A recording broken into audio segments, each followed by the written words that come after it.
Hi, welcome to Math Foundations 20, example section 3.4, solving problems using acute triangles, example 1.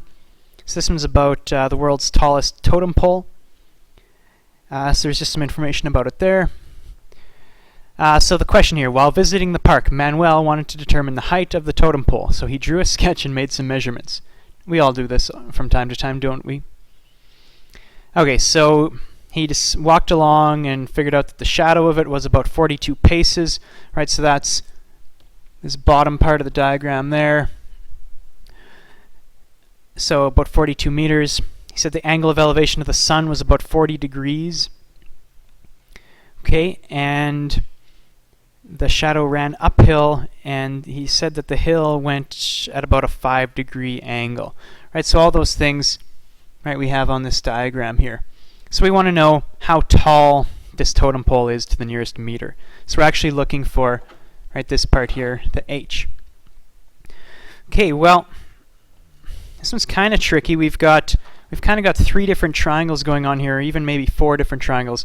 We've got the one triangle that's like that, where this is h,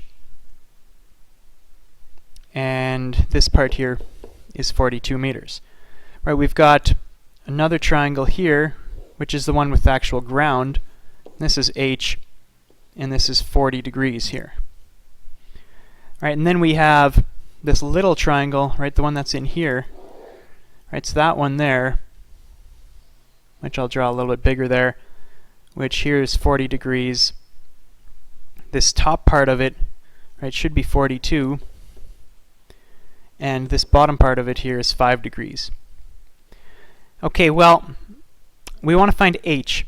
The triangle that we know the most about is this one here, right? But h isn't actually in that one, but that could help us out. So basically, this triangle, we've got 40, we've got 5, so we know that this angle here must be 135 degrees. So where is that in the diagram? Well, that's this angle right here, 135 degrees. So how does that help us? Well, if that angle here is 135 degrees, it forms a straight line with this one. So that angle there must be 180 minus 135.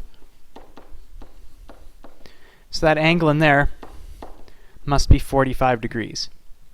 Okay, so now we're getting somewhere. So that's this angle here is 45 degrees. Okay, well, what else can we do? Well, if we look here, this whole angle here is 90 degrees. But if we're looking in this triangle here, right, it's not a full 90 degrees, it's 90 degrees minus this little chunk here, and that little chunk there, right, is 5 degrees. So that means, oh, erased a little too much. That means that this angle in here is actually 90 minus the 5 degrees, so 85 degrees. Okay, so now we've got this triangle here. We've got 45, 85, 42, and we want to find h. Well, we can find this angle here by going 180 minus 45 minus 85. So that angle there must be 50. Right, so if we went back to this diagram here, which might help, right, now we've got, what do we've got? We've got 45, we've got 50, and we've got 85, right, and that's in this triangle here. Okay, so that's got to be enough information to figure out that side there, right, and it is because we've got, well, the 42 meters, which angle's across from it? Well, 50 degrees, and we're looking for h, which angle's across from it? Well, the 45. Right, so we can use sine law here. It's going to be kind of a mess on here, but we've got that h over sine 45 degrees equals 42 meters over sine 50 degrees.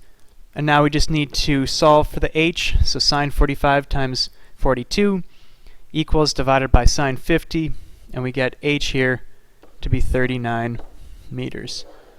Right, so we go about using all this kind of random information that this guy tells us about the totem pole, and we can figure out that this side here Right, this here is 39 meters. Okay, so that one's tricky and kind of fun. Alright, so hopefully you kind of followed all of that. If not, just rewind and watch parts of it again, especially some of that early stuff where I worked with those green triangles over there. I kind of went through that a little bit quickly. Alright, good luck.